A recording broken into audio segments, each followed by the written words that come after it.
여러분 반갑습니다. 이현대 목사입니다. 단비가 내리고 있네요. 지금 경부, 경남 또 저 위쪽으로 너무나도 산불 때문에 너무도 힘든 사람들이 많이 있습니다. 지금 비가 그들에게 단비가 되기를 원하면서 자, 오늘 하루 시작합니다. 말씀 묵상입니다. 하루에 한 편, 누가복음 16장 1절부터 31절까지 말씀인데요. 다 볼 수는 없고요. 1절부터 13절까지 목사님이 봉독합니다. 또한 제 아들에게 이르시되 어떤 부자에게 청지기가 있는데 그가 주인의 소유를 낭비한다는 말이 그 주인에게 들린지라. 주인이 그를 불러 이르되 내가 내게 대하여 들은 이 말이 어찌 됨이냐. 내가 보던 일을 세마라. 청지기 직무를 계속하지 못하리라 하니 청지기가 속으로 이르되 주인이 내 직분을 빼앗으니 내가 무엇을 할까. 땅을 파자니 힘이 없고 빌어먹자니 부끄럽구나. 내가 할 일을 알았도다. 이렇게 하면 직분을 빼앗긴 후에 사람들이 나를 자기 집으로 영접하리라 하고 주인에게 빚진 자를 일일이 불러다가 먼저 온 자에게 이르되 내가 내 주인에게 얼마나 빚졌느냐. 말하되 기름 100말이니이다. 이르되 여기 내 증서를 가지고 빨리 앉아 50이라 쓰라 하고 또 다른 이에게 이르되 너는 얼마나 빚졌느냐. 이르되 밀백석이니이다. 이르되 여기 내 증서를 가지고 80이라 쓰라 하였는지라. 주인이 이 옳지 않은 청지기가 이 일을 지혜 있게 하였으므로 칭찬하였으니 이 세대의 아들들이 자기 시대에 있어서는 빛의 아들들보다 더 지혜로움이니라. 내가 너희에게 말하노니 불의의 제물로 친구를 사기라. 그리하면 그 제물이 없어질 때에 그들이 너희를 영주할 처소로 영접하리라. 지극히 작은 것에 충성된 자는 큰 것에도 충성되고 지극히 작은 것에 불의한 자는 큰 것에도 불의하니라. 너희가 만일 불의한 제물에도 충성하지 아니하면 누가 참된 것으로 너희에게 맡기느냐. 너희가 만일 남의 것에 충성하지 아니하면 누가 너희의 것을 너희에게 주겠느냐. 집 하인이 두 주인을 섬길 수 없나니 혹 이를 미워하고 저를 사랑하거나 혹 이를 중히 여기고 저를 경히 여길 것임이니라. 너희는 하나님과 재물을 겸하여 섬길 수 없느니라. 아멘. 오늘 16장은요 신앙생활에서의 물질에 관한 내용입니다. 물질 정말 중요하지요. 우리 모두가 예수님을 믿음으로 구원을 받았고 앞으로 장차 천국에서 영원한 생명을 누릴 것입니다. 하지만 우리가 이 땅에서 살아가는 동안에 물질이 반드시 꼭 필요하지요. 그래서 누구나 열심히 공부하고 또 직장을 구하면서 일을 하며 살아갑니다. 그렇다면 성경은 우리에게 물질에 대해 어떤 가르침을 주고 있을까요? 예수님께서는 오늘 본문을 통해 물질을 어떻게 바라보고 사용해야 하는지 중요한 진리를 말씀하십니다. 불의한 청지기의 비유입니다. 이 비유는 조금 이해하기가 어려울 수도 있습니다.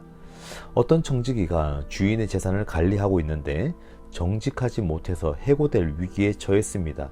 그러자 그는 자신이 잘릴 것을 대비해서 주인의 빚진 자들에게 빚을 깎아주며 미래를 준비합니다. 예수님은 이 청지기가 부정직했다는 점을 칭찬하신 게 아닙니다. 오히려 다른 거예요. 장래를 준비하는 그의 지혜로움을 강조하시는 것입니다. 왜 청지기를 칭찬하시지? 쉽게 얘기하면은 이 시대에 현 시대를 바라보면 매니저 역할입니다. 주인 앞에서 관리를 잘 하지 못해서 넌 해고야, 실직이야. 그랬더니 그 사람이 아이디어를 생각나죠. 아이디어를 만들어서 주인에게 빚진 자들을 불러서 깎아줍니다. 깎아주면서 미래를 준비하죠. 그 사람들이 나를 돌봐줄 수 있을 것이야 라는 그런 미래의 준비. 8절에 보면 옳지 않은 청지기, 그 술수 자체는 옳지는 않습니다. 하지만 예수님께서 말하는 것은 장차 미래를 준비해 있는 것에 대해서 칭찬하시는 겁니다. 예수님이 정직에 부정직한 점을 칭찬한 게 아닙니다. 정확하게 아셔야 됩니다. 장례를 준비하는 그의 지혜로움을 강조하십니다. 이 비유에서는 우리가 배울 수 있는 중요한 교훈이 무엇이냐면 작은 일에도 충성하라. 돈뿐만 아니라 시간과 재능과 직분과 생명, 그 모든 것이 하나님에게 우리에게 맡겨주신 것이다 라는 거예요. 작아 보이는 일에도 성실하게 감당해야 한다라는 교훈을 주고 있습니다. 우리가 그냥 작은 일, 심지어 그냥 길 가다가 쓰레기를 보더라도 하나 줍고 쓰레기통에 집어넣는 것, 또는 어떤 친구에게 말 한마디 거는 것부터 시작해서 정말 작은 일, 그 작은 일에도 충성된 자가 반드시 하나님의 일을 또 감당할 수가 있는 것이죠. 또 하나님과 돈을 함께 섬길 수 없다라고 이야기를 합니다. 13절에 우리는 하나님을 우리의 주인으로 섬겨야 합니다. 돈이 우리의 목표가 될 수는 없습니다. 돈은 단지 하나님을 위해 사용하는 도구일 뿐입니다. 또 여러분들 14절부터 18절을 보시면 돈을 사랑했던 바리새인들이 나옵니다. 바리새인들은 종교 지도자들이었지만 돈을 너무 사랑했어요. 저는 개인적으로 돈을 사랑하는 것보다 돈을 좋아합니다. 좋아하는데 돈은 하나의 도구일 뿐입니다. 그래서 예수님의 말씀을 듣고 그들은 비웃었습니다. 예수님은 그들에게 이렇게 말씀하시죠. 너희는 사람 앞에서 스스로 옳다 하는 자들이나 너희 마음을 하나님께서 아신다. 사람들에게 높임을 받는 것이 하나님 앞에서 미움을 받는 것이다. 이 말은 무슨 말일까요? 중요한 것은 사람들 앞에서 어떻게 보이느냐가 아니라 하나님 앞에서 어떻게 살아가느냐가 중요합니다. 우리는 다른 사람들에게 인정받기 위해 사는 게 아니라 하나님 앞에서 바른 마음을 가지고 살아가야 하는 것입니다. 이것이 바로 코람데오라고 하는데요. 코람데오 기억하시기 바래요. 코람데오. 여러분 댓글에 한번 이렇게 저 출석합니다 보다는 코람데오라고 한번 써보실래요? 하나님 앞에서 살아가는 삶을 의미합니다.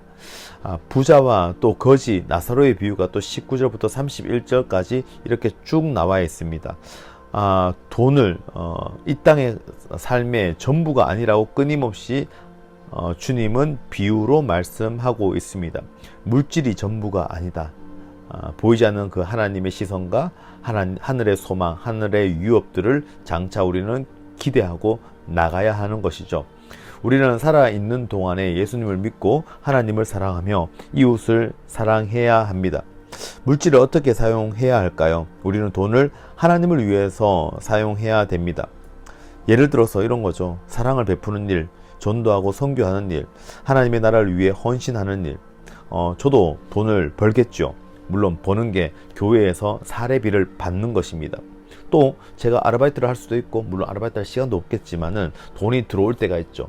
그러면 저는 이현대 목사는 돈이 들어오면은 여러분들 생일 때 편의점 쿠폰이나 싸주든지, 또 믿지 않는 자들에게 또 학교에서 또 기독교 동아리라든지 사람들을 만나면서 선교나 복음을 전하는 일에 많이 거의 사용을 합니다. 이렇게 저를 위해 쓰는 것보다, 물론 저도 먹고 마시고 하는 것도 쓰죠. 그러나 궁극적으로 돈이 나한테 들어오는 것은 하나님의 영광을 위해서, 전도를 위해서, 복음을 위해서 저는 많이 소비를 하고 사용을 합니다. 여러분들도 물론 그렇게 살아가면 좋겠지만은 아직까지 돈이 좋을 겁니다. 저 역시도 돈이 좋습니다. 더 돈이 많으면 더 많은 일들을 할 수 있지 않을까라는 생각도 들 때가 있죠. 우리의 삶도 더욱 그러한 기쁨의 삶을 누리시기를 바랍니다. 돈으로요. 자, 하나님 맡겨주신 물질 어떻게 사용할지 한번 고민해 보세요. 청지기의 마음을 가지고 미래를 생각하면서 우리가 어떻게 나아가야 되는지를 고민하는 하루가 되었으면 좋겠습니다. 기도합니다. 오늘 말씀을 통해 우리에게 맡겨주신 물질을 어떻게 사용해야 하는지 깨닫게 해주셔서 감사합니다. 하나님 아버지, 우리가 돈을 사랑하는 것이 아니라 하나님을 사랑하며 맡겨주신 그 재물과 맡겨주신 시간과 또 몸과 마음들 모두를 하나님의 뜻대로 사용할 수 있도록 도와주시옵소서.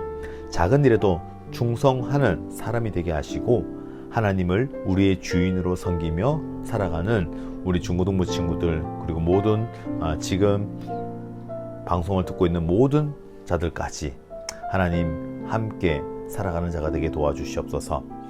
우리의 삶이 하나님 앞에서 정직하고 바르게 살아가게 도와주시고, 또한 작은 일, 그 어려운 일들, 또 이웃을 돕는 자들, 그리고 복음을 전하는 일에 기쁨으로 헌신하며 내 모든 것을 쏟으며 희생하는 마음을 열어 주옵소서. 우리 모든 것이 하나님께로부터 왔음을 기억하며 하나님께 영광 돌리는 삶을 살아가기를 간절히 원하며 이 모든 말씀 살아계신 예수님의 이름으로 기도드리옵나이다. 아멘.